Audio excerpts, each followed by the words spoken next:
Hello, हमें question के बने हमें दिया गया है कि यदि ABCD एक समांतर चतुर्भुज है तथा इसके विकर्ण हमें P पर काटते हैं और O मूल बिंदु हो तो सिद्ध करें कि OA vector OB vector OC vector OD का सम जो है वो 4AP के वेक्टर के इक्वल आ जाए। ठीक है, तो सबसे पहले हम एक समांतर चतुर्भुज बना लेते हैं। तो समांतर चतुर्भुज यदि हम बनाए तो वो कुछ इस तरीके से बन जाएगा हमारा। ये समांतर चतुर्भुज हो गया। अब हम पॉइंट आउट करते हैं इनको कि हमने इसे A मान लिया, ये B हो गया, ये C हो गया और ये D हो गया।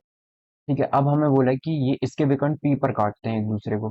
तो P पर काटते हैं तो बना लेते हैं कि एक विकर्ण ये बन गया और दूसरा विकर्ण हमारा ये बन गया। एक सेकंड,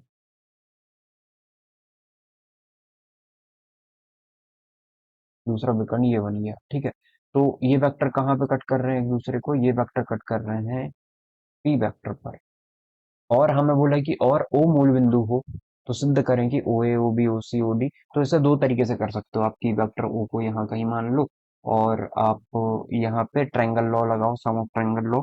या फिर डायरेक्टली करना चाहो तो हम बोल देते हैं कि यदि OA वेक्टर को हम वेक्टर A मान लेते हैं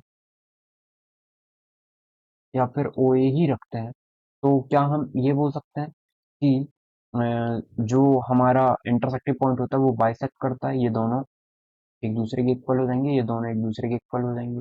तो क्या हम ये लिख सकते हैं कि वेक्टर OA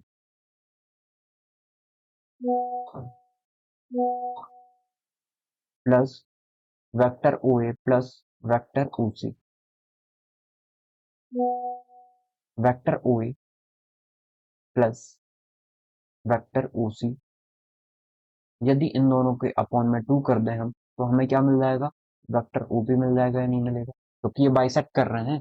बाइसेक्ट कर रहे हैं मतलब 1:1 में डिवाइड कर रहा है। आप सेक्शन फॉर्मूला अप्लाई करके देख लीजिए, यही आएगा आपको।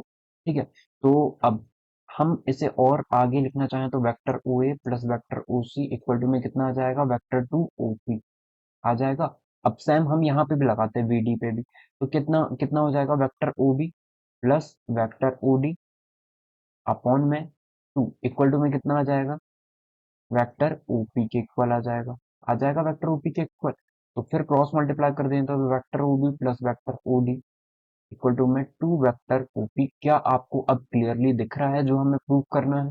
यदि हम इसे इक्वेशन 1 इसे इक्वेशन नंबर 2 दे दें और हम adding by adding equation 1 and 2 कर दें। ठीक है, इक्वेशन 1 मतलब by equation 1 and plus equation 2 ऐसा कर दें हम, तो क्या आ जाएगा? हमें OA प्लस OC लेफ्ट वाली टर्म लेफ्ट वाली के साथ ऐड हो जाएगी, OB प्लस OD और वेक्टर 2OP प्लस 2OP हो जाएगा। ठीक है, तो इनका सम करें तो ये तो 4OP आ गया। और इनको हम वैसे लिख लें तो वेक्टर OA OB को पास पास लिख लेते हैं, vector OA plus vector OB plus vector OC plus vector OD। ठीक है, और हमें यही प्रूफ करना था। इसका मतलब जो हमें प्रूफ करना था वो हमने प्रूफ कर दिया है। ओके, आई होप आपको समझ में आया होगा हमने इस क्वेश्चन को कैसे सॉल्व किया है। तो ये बहुत ज्यादा इजीली हो गया। आप ट्रायंगल लॉ से भी इस क्वेश्चन को आप कर सकते हो। ट्रायंगल लॉ से थोड़ा सा लेंदी क्वेश्चन हो जाएगा, बाकी वो भी आंसर उससे भी करेक्ट आ जाएगा आपका। आई होप आपको समझ में आया हो। Thank you.